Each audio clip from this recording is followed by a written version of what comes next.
اور اب کشمکش حیات سے تھک کر باقی ماندہ عمر سستانے اور اپنے اہل و عیال کو اپنے سایہ میں پنپتا ہوا دیکھنے کے متمنی تھے، تقریر کرنے اٹھے۔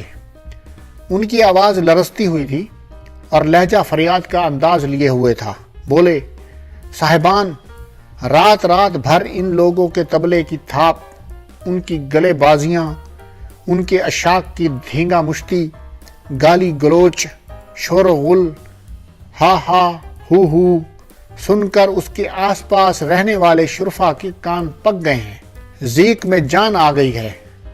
رات کی نیند حرام ہے تو دن کا چین مفقود۔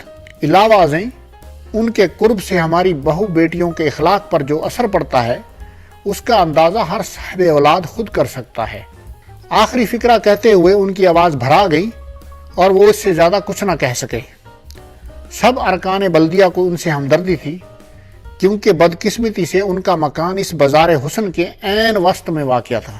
ان کے بعد ایک رکن بلدیہ نے، جو پرانی تہذیب کے علمبردار تھے اور آثار قدیمہ کو اولاد سے زیادہ عزیز رکھتے تھے، تقریر کرتے ہوئے کہا، حضرات، باہر سے جو سیاح اور ہمارے احباب اس مشہور اور تاریخی شہر کو دیکھنے آتے ہیں، جب وہ اس بازار سے گزرتے ہیں اور اس کے متعلق استفسار کرتے ہیں تو یقین کیجئے کہ ہم پر گھڑوں پانی پڑ جاتا ہے۔ اب صدر بلدیہ تقریر کرنے اٹھے۔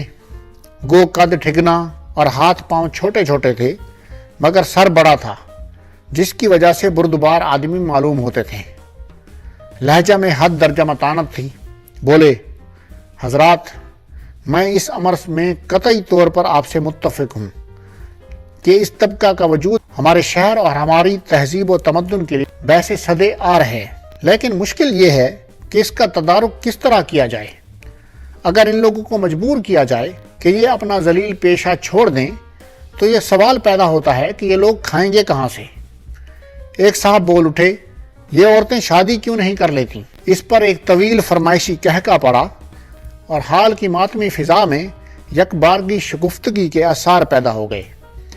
جب اجلاس میں خاموشی ہوئی تو صاحب صدر بولے، حضرات، یہ تجویز بارہا ان لوگوں کے سامنے پیش کی جا چکی ہے۔ اس کا ان کی طرف سے یہ جواب دیا جاتا ہے کہ آسودہ اور عزت دار لوگ خاندانی حرمت و ناموس کے خیال سے انہیں اپنے گھروں میں گھسنے نہ دیں گی، اور مفلس اور ادنا طبقہ کے لوگوں کو جو محض ان کی دولت کے لیے ان سے شادی کرنے پر آمادہ ہوں گے، یہ عورتیں خود منہ نہیں لگائیں گی۔ اس پر ایک صاحب بولے، بلدیہ کو ان کے نجی معاملوں میں پڑنے کی ضرورت نہیں۔ بلدیہ کے سامنے تو یہ مسئلہ ہے کہ یہ لوگ چاہے جہنم میں جائیں مگر اس شہر کو خالی کر دیں۔ صدر نے کہا، صاحبان، یہ بھی آسان کام نہیں ہے۔ ان کی تعداد 10-20 نہیں، سینکڑوں تک پہنچتی ہے، اور پھر ان میں سے بہت سی عورتوں کے ذاتی مکانات ہیں۔ یہ مسئلہ کوئی مہینے بھر تک بلدیہ کے زیر بحث رہا اور بالآخر تمام اراکین کی اتفاق رائے سے یہ امر قرار پایا کہ زنان بازاری کے مملوکہ مکانوں کو خرید لینا چاہیے اور انہیں رہنے کے لیے شہر سے کافی دور کوئی الگ تھلگ علاقہ دے دینا چاہیے۔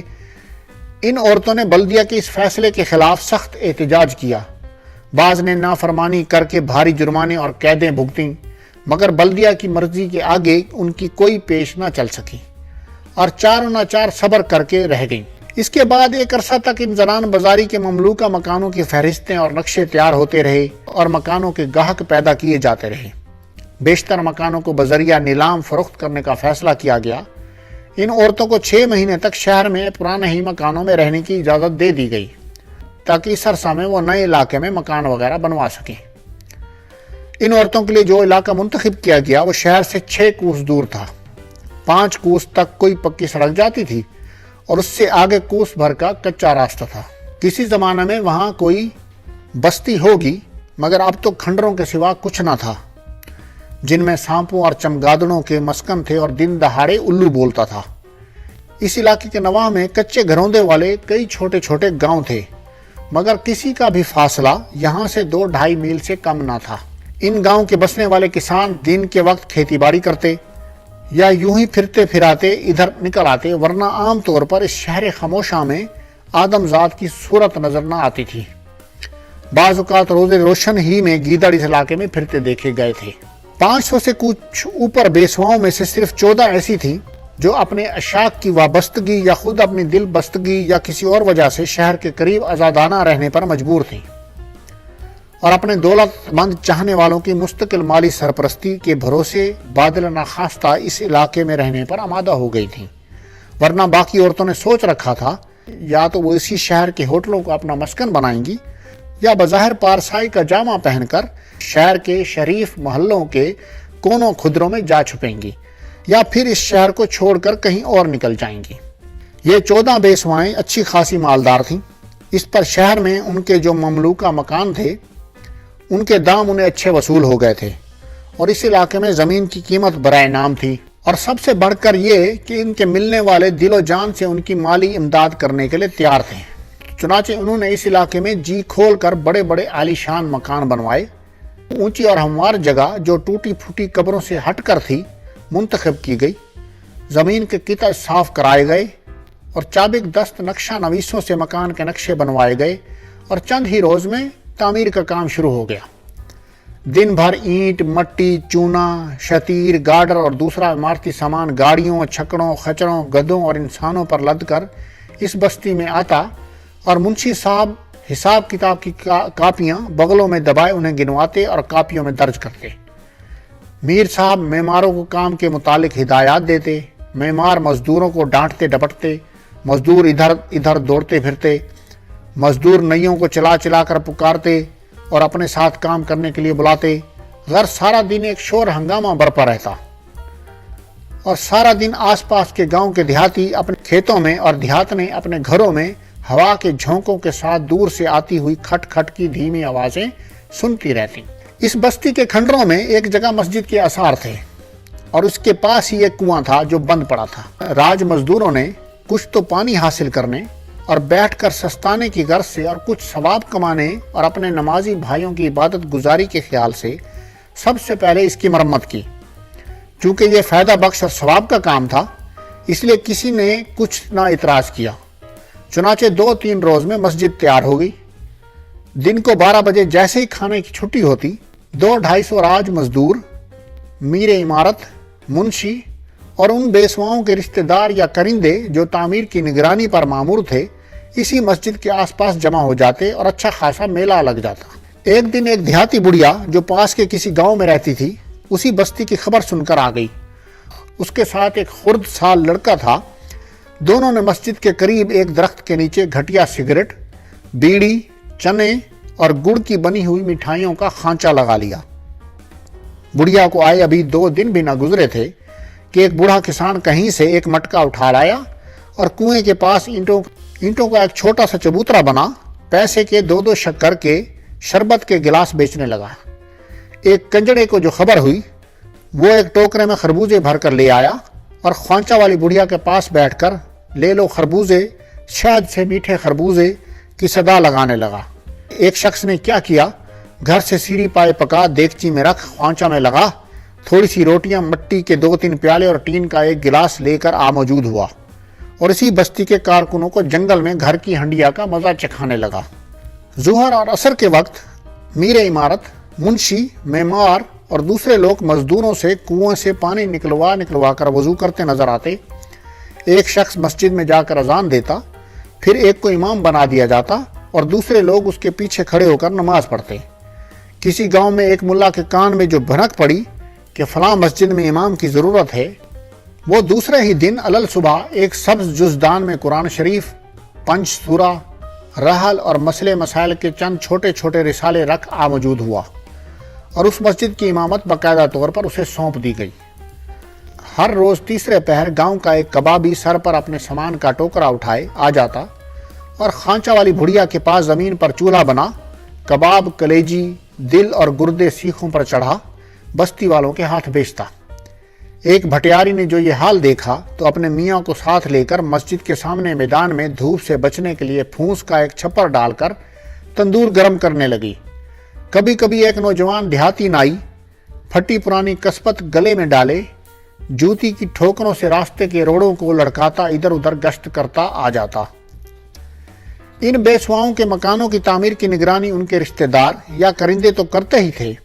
کسی دن وہ دوپہر کے کھانے سے فارغ ہو کر اپنے اشاک کے ہمراہ خود بھی اپنے اپنے مکانوں کو بنتا دیکھنے آ جاتی اور غروب آفتاب سے پہلے یہاں سے نہ جاتی۔ اس موقع پر فقیروں اور فقیرنیوں کی ٹولیاں نہ جانے کہاں سے آ جاتی اور جب تک خیرات نہ لے لیتی اپنی صداؤں سے برابر شور مچاتی رہتی اور انہیں بات نہ کرنے دیتی۔ کبھی کبھی شہر کے لفنگے اوباش و بیکار کیا کر کہ مصادق شہر سے پیدل چل کر بیسواؤں کی اس نئی بستی کی سن گن لینے آ جاتے، اور اگر اس دن بیسوائیں بھی آئی ہوتی تو ان کی عید ہو جاتی۔ وہ ان سے دور ہٹ کر ان کے ارد گرد چکر لگاتے رہتے، فکرے کستے، بے تکے کہکے لگاتے، عجیب عجیب شکلیں بناتے اور مجنونہ حرکتیں کرتے۔ اس روز کبابی کی خوب بکری ہوتی۔ اس علاقے میں جہاں تھوڑے ہی دن پہلے ہو کا عالم تھا، اب ہر طرف گہما گہمی اور چہل پہل نظر آنے لگی۔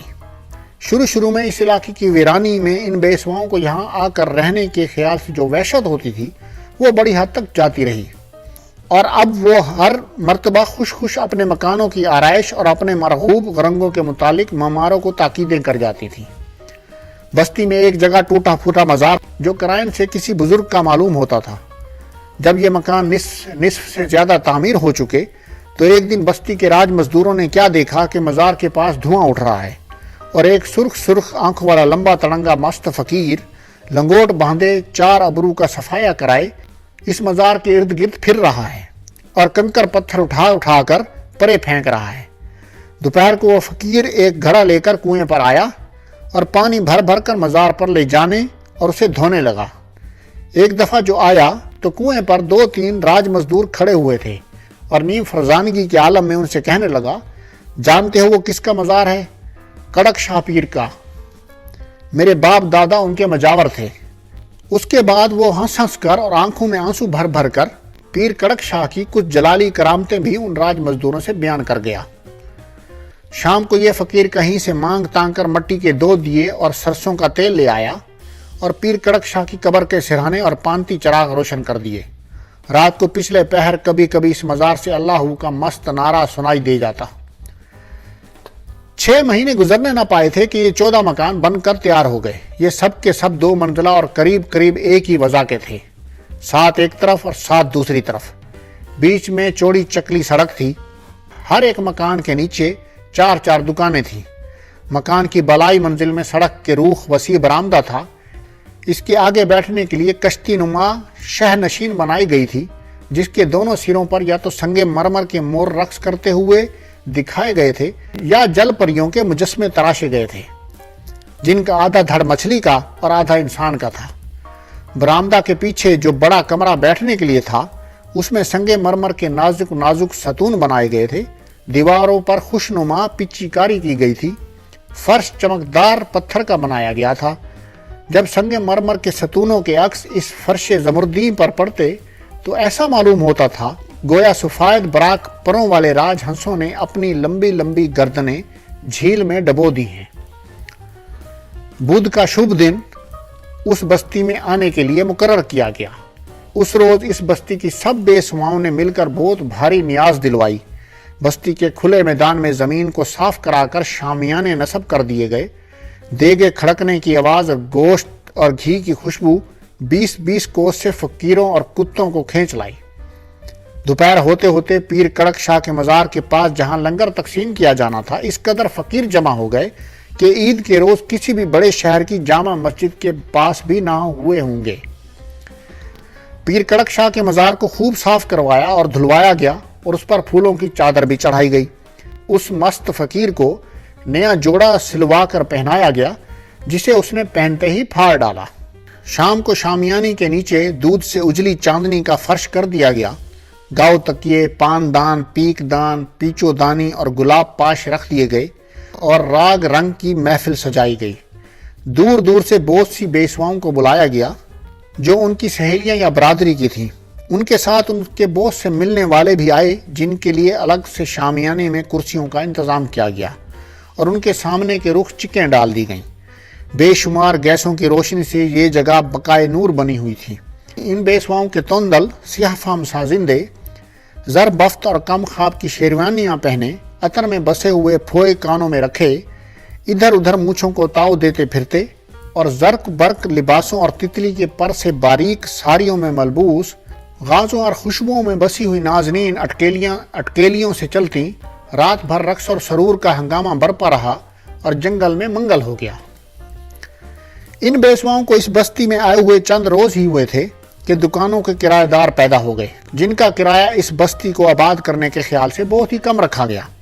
سب سے پہلے جو دکاندار آیا وہ وہی بڑھیا تھی جس نے سب سے پہلے مسجد کے سامنے درخت کے نیچے خوانچہ لگایا تھا۔ دکان کو پر کرنے کے لیے بڑھیا اور اس کا لڑکا سگریٹوں کے بہت سے ڈبے اٹھا لایا اور اسے ممبر کے طاقوں میں سجا کر رکھ دیا گیا۔ بوتلوں میں رنگ دار پانی بھر دیا گیا تاکہ معلوم ہو کہ شربت کی بوتلیں ہیں۔ بڑھیا نے اپنی بساط کے مطابق کاغذی پھولوں اور سگریٹ کی ڈبیوں سے بنی ہوئی بیلوں سے دکان کی کچھ آرائش بھی کی۔ دوسری دکان میں ایک بنیا، تیسری میں حلوائی اور شیر فروش، چوتھی میں کسائی، پانچویں میں کبابی اور چھٹی میں ایک کنجڑا آ بسے۔ کنجڑا آس پاس کے دیہات سے سستے داموں 4-5 قسم کی سبزیاں لے آتا اور یہاں خاصے منافع پر بیچ دیتا۔ چونکہ دکان خاصی کھلی تھی اور ایک پھول والا اس کا ساجی بن گیا، وہ دن بھر پھولوں کے ہار، گجرے اور طرح طرح کے گہنے بناتا رہتا اور شام کو انہیں چنگیر میں ڈال کر ایک ایک مکان پر لے جاتا، اور نہ صرف پھول ہی بیچ آتا بلکہ ہر جگہ ایک ایک 2-2 گھڑی بیٹھ سازندوں سے گپ شپ بھی ہانک لیتا اور حقے کے دم بھی لگا آتا۔ جس دن تماش بینوں کی کوئی ٹولی اس کی موجودگی میں ہی کوٹھے پر چڑھ آتی اور گانا بجانا شروع ہو جاتا تو وہ سازندوں کے ناک بھون چڑھانے کے باوجود گھنٹوں اٹھنے کا نام نہ لیتا، مزے سے گانے پر سر دھنتا اور بے وقوفوں کی طرح ایک ایک کی صورت تکتا رہتا۔ جس دن رات زیادہ گزر جاتی اور کوئی ہار بچ جاتا تو اسے اپنے گلے میں ڈال لیتا اور بستی کے باہر گلا پھاڑ پھاڑ کر گاتا پھرتا۔ ایک دن ایک بیسوا کا باپ اور بھائی جو درزیوں کا کام جانتے تھے، سینے کی ایک مشین رکھ کر بیٹھ گئے۔ ہوتے ہوتے ایک حجام بھی آ گیا اور اپنے ساتھ ایک رنگریز کو بھی لیتا آیا۔ اس کے دکان کے باہر النگنی پر لٹکتے ہوئے طرح طرح کے رنگوں کے دوپٹے ہوا میں لہراتے ہوئے آنکھوں کو بہت بھلے معلوم ہونے لگے۔ چند ہی روز گزرے تھے کہ ایک ٹٹ پونجی بساتی نے، جس کی دکان شہر میں نہ چلتی تھی بلکہ اسے دکان کا کرایہ نکالنا بھی مشکل ہو جاتا تھا، شہر کو خیر بات کہہ کر اس بستی کا رخ کیا۔ یہاں پر اسے ہاتھوں ہاتھ لیا گیا اور طرح طرح کے لونڈر، قسم قسم کے پاؤڈر، صابن، کنگھیاں، بٹن، سوئی دھاگا، لیس، فیتے، خوشبودار تیل، رومال، منجن وغیرہ کی خوب بکری ہونے لگی۔ اس بستی کے رہنے والوں کی سرپرستی اور ان کی مربیانہ سلوک کی وجہ سے اسی طرح دوسرے تیسرے روز کوئی نہ کوئی ٹٹ پونجیا دکاندار، کوئی بازار، کوئی پنساری، کوئی نیچا بند، کوئی نان بائی مندے کی وجہ سے شہر کے بڑھتے ہوئے کرائے سے گھبرا کر اس بستی میں آ پناہ لیتا۔ ایک بڑے میاں عطار جو حکمت میں بھی کسی قدر دخل رکھتے تھے، ان کا جی شہر کی گنجان آباد اور حکیموں اور دواخانوں کے افراد سے جو گھبرایا تو وہ اپنے شاگردوں کو ساتھ لے کر شہر سے اٹھائے اور اسی بستی میں ایک دکان کرائے پر لے لی۔ سارا دن بڑے میاں اور ان کے شاگرد دواؤں کے ڈبوں، شربتوں کی بوتلوں اور مربے، چٹنی، اچار کی بوبائیوں کو الماری اور طاقوں میں اپنے اپنے ٹھکانے پر رکھتے رہے۔ ایک طاق میں طب اکبر، کرابادین قادری اور دوسری طبعی کتابیں جمع کر رکھ دیں۔ کواڑوں کی اندرونی جانب اور دیواروں کے ساتھ جو جگہ خالی بچی، وہاں انہوں نے اپنے خاص مجربات کے اشتہارات سیاہی روشنائی سے جلی لکھ کر اور دفیتوں پر چپکا کر آویزاں کر دیے۔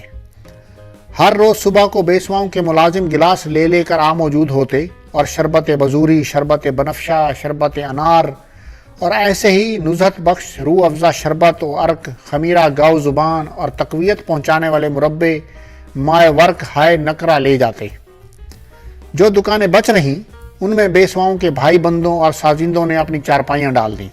دن بھر یہ لوگ ان دکانوں میں تاش، چوسر اور شطرنج کھیلتے، بدن پر تیل ملواتے، سبزی گھوٹتے، بٹیروں کی پالیاں کراتے، تیتروں سے سبحان تیری قدرت کی رٹ لگواتے اور گھڑا بجا کر گاتے۔ ایک بیسوا کے سازندے نے ایک دکان خالی دیکھ کر اپنے بھائی کو جو ساز بناتا تھا اس میں لا بٹھایا۔ دکان کی دیواروں کے ساتھ ساتھ کیلیں ٹھونک کر ٹوٹی پھوٹی مرمت طلب سارنگیاں، ستار، تمبورے، دلربا وغیرہ ٹانگ دیے گئے۔ یہ شخص ستار بجانے میں بھی کمال رکھتا تھا۔ شام کو اپنی دکان میں ستار بجاتا، جس کی میٹھی آواز سن کر آس پاس کے دکاندار اپنی دکانوں سے اٹھ کر آ جاتے اور دیر تک بت بنے ستار سنتے رہتے۔ اس ستار نواز کا ایک شاگرد تھا جو ریلوے کے دفتر میں کلرک تھا۔ اسے ستار سیکھنے کا بہت شوق تھا۔ جیسے ہی وہ دفتر سے چھٹی ہوئی سیدھا سائیکل اڑاتا ہوا اس بستی کا رخ کرتا اور گھنٹہ ڈیڑھ گھنٹہ دکان میں ہی بیٹھ کر مشق کیا کرتا۔ غرض اسی ستار نواز کے دم سے بستی میں خاصی رونق رہنے لگی۔ مسجد کے ملا جی جب تک تو یہ بستی زیر تعمیر رہی رات کو دیہات اپنے گھر چلے جاتے تھے، مگر اب جب کہ انہیں دونوں وقت مرغن کھانا بافرات پہنچنے لگا تو وہ رات کو بھی یہیں رہنے لگے۔ رفتہ رفتہ بعض بیسواؤں کے گھروں سے بچے بھی مسجد میں پڑھنے آنے لگے، جس سے ملا جی کو روپے پیسے کی بھی آمدنی ہونے لگی۔ ایک شہر گھومنے والی گھٹیا درجے کی تھیٹر کمپنی کو جب زمین کے چڑھتے ہوئے کرایہ اور اپنی بے مائگی کے باعث شہر میں کہیں جگہ نہ ملی تو اس نے بستی کا رخ کیا اور ان بیسواؤں کے مکانوں سے کچھ فاصلے پر میدان میں تمبو کھڑے کر کے ڈیرے ڈال دیے۔ اس کے ایکٹر اداکاری کے فن سے محض نابلد تھے، ان کے ڈریس پھٹے پرانے تھے جن کے بہت سے ستارے جھڑ چکے تھے، اور یہ لوگ تماشا بھی بہت دقیانوسی دکھاتے تھے، مگر اس کے باوجود یہ کمپنی چل نکلی۔ اس کی وجہ یہ تھی کہ ٹکٹ کے دام بہت کم تھے۔ شہر کے مزدور پیشہ لوگ، کارخانوں میں کام کرنے والے اور غریب غربا جو دن بھر کی کڑی مشقت کی کسر شور و غل، خرمستیوں اور ادنا عیاشیوں سے نکالنا چاہتے تھے، 5-5 6-6 کی ٹولیاں بنا کر گلے میں پھولوں کے ہار ڈالے، ہنستے بولتے، بانسری اور الغوزے بجاتے، راہ چلتوں پر آوازیں کستے، گالی گلوچ بکتے، شہر سے پیدل چل کر تھیٹر دیکھنے آتے اور لگے ہاتھوں بازار حسن کی سیر بھی کر جاتے۔ جب تک ناٹک شروع نہ ہوتا تھیٹر کا ایک مسخرہ تمبو کے باہر ایک سٹول پر کھڑا کبھی منہ پھلاتا، کبھی آنکھیں مٹکاتا، عجیب حیا سوز حرکتیں کرتا، جنہیں دیکھ کر یہ لوگ زور زور سے کہکے لگاتے اور گالیوں کی صورت داد دیتے۔ رفتہ رفتہ دوسرے لوگ بھی اس بستی میں آنے شروع ہوئے، چنانچہ شہر کے بڑے بڑے چوکوں میں تانگے والے کی صدائیں آنے لگیں۔ آؤ کوئی نئی بستی کو شہر کے 5 کوس تک جو پکی سڑک جاتی تھی اس پر پہنچ کر تانگے والے سواریوں سے انعام حاصل کرنے کے لالچ یا ان کی فرمائش پر تانگوں کی دوڑیں کراتے، منہ سے ہارن بجاتے، اور جب کوئی تانگا آگے نکل جاتا تو ان کی سواریاں ناروں سے آسمان سر پر اٹھا لیتی۔ اس دوڑ میں غریب گھوڑوں کا برا حال ہوتا تھا۔ رکشا والے تانگے والوں سے کیوں پیچھے رہتے؟ وہ ان سے کم دام پر سواریاں بٹھا ترارے بھرتے اور گھنگرو بجاتے اس بستی کو جانے لگے۔ علاوہ ازیں ہر ہفتے کی شام کو سکولوں اور کالجوں کے طلبہ ایک سائیکل پر 2 لدے جوک در جو اس پراسرار بازار کی سیر دیکھنے آتے، جس سے ان کے خیال کے مطابق ان کے بڑوں نے خام کا محروم کر دیا تھا۔ رفتہ رفتہ اس بستی کی شہرت چاروں طرف پھیلنے اور مکانوں اور دکانوں کی مانگ بڑھنے لگی۔ وہ بیسوائیں جو پہلے اس بستی میں آنے پر تیار نہ ہوتی تھیں، اب اس کی دن دگنی رات چگنی ترقی دیکھ کر اپنی بے وقوفی پر افسوس کرنے لگیں۔ کئی عورتوں نے جھٹ زمینیں خریدیں، ان بیسواؤں کے ساتھ اسی وضاقتہ کے مکان بنوانے شروع کر دیے۔ علاوہ ازیں شہر کے بعض مہاجنوں نے بھی اس بستی کے آس پاس سستے داموں زمینیں خرید کر کرایہ پر اٹھانے کے لیے چھوٹے چھوٹے کئی مکان بنوا ڈالے۔ نتیجہ یہ ہوا کہ وہ فحاشا عورتیں جو ہوٹلوں اور شرعی محلوں میں روپوش تھیں، مور و ملخ کی طرح اپنے نہا خانوں سے باہر نکل آئیں اور مکانوں میں آباد ہو گئیں۔ بعض چھوٹے چھوٹے مکانوں میں اس بستی کے وہ دکاندار آ بسے جو عیالدار تھے اور رات کو دکانوں میں سو نہ سکتے تھے۔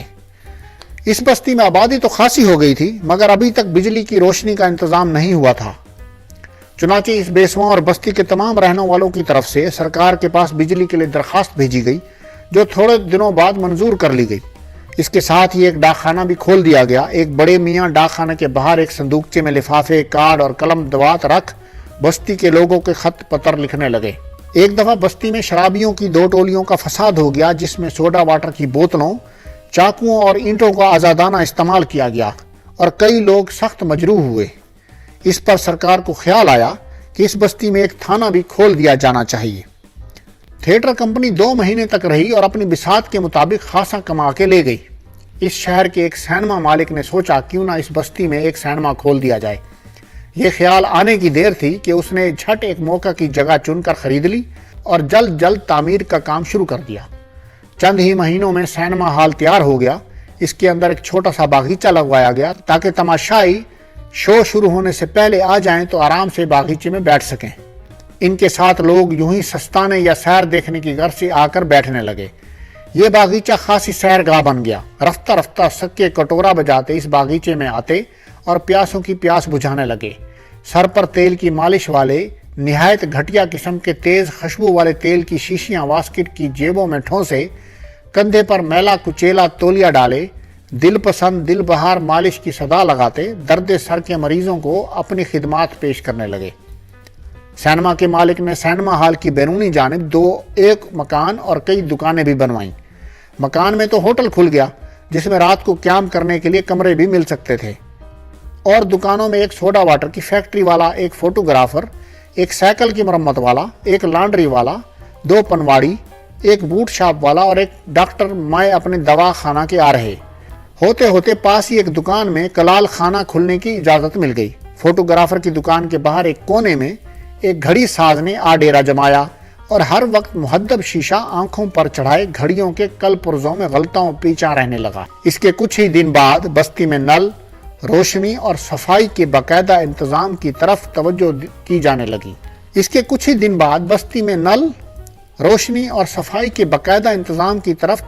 جانے لگی۔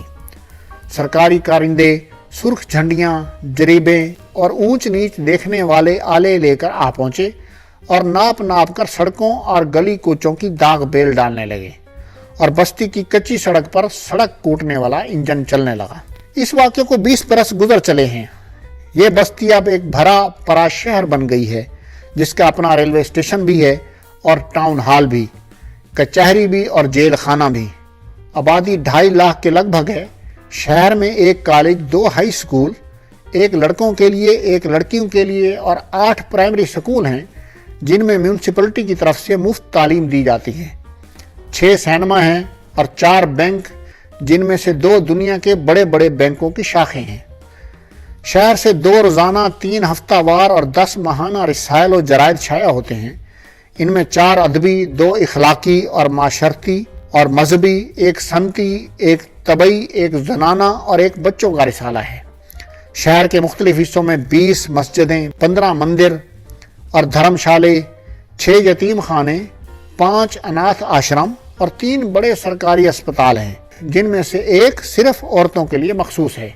شروع میں کئی سال تک یہ شہر اپنے رہنے والوں کی مناسبت سے حسن آباد کے نام سے موسوم کیا جاتا رہا، مگر بعد میں اسے نامناسب سمجھ کر اس میں تھوڑی سی ترمیم کر دی گئی، یعنی بجائے حسن آباد کے حسن آباد کہلانے لگا۔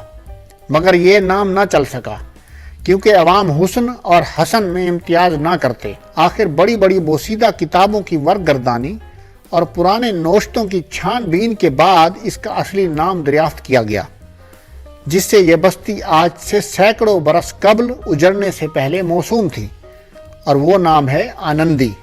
یوں تو سارا شہر بھرا پڑا، صاف ستھرا اور خوشنما ہے، مگر سب سے خوبصورت، سب سے بارونق اور تجارت کا مرکز وہی بازار ہے جس میں زنان بازاری رہتی ہے۔ آنندی بلدیہ کا اجلاس زوروں پر ہے، حال کھچا کھچ بھرا ہوا ہے، اور خلاف معمول 1 ممبر بھی غیر حاضر نہیں۔ بلدیہ کے زیر بحث مسئلہ یہ ہے کہ زنان بازاری کو شہر بدر کر دیا جائے، کیونکہ ان کا وجود انسانیت، شرافت اور تہذیب کے دامن پر بدنما داغ ہے۔ ایک فصیح البیان مقرر تقریر کر رہے ہیں، معلوم نہیں وہ کیا مصلحت تھی جس کے زیر اثر اس ناپاک طبقے کو ہماری اس قدیمی اور تاریخی شہر کے اینو بیچو بیچ رہنے کی اجازت دی گئی۔ اس مرتبہ ان عورتوں کے لیے جو علاقہ منتخب کیا گیا وہ شہر سے 12 کوس دور تھا۔ بہت شکریہ۔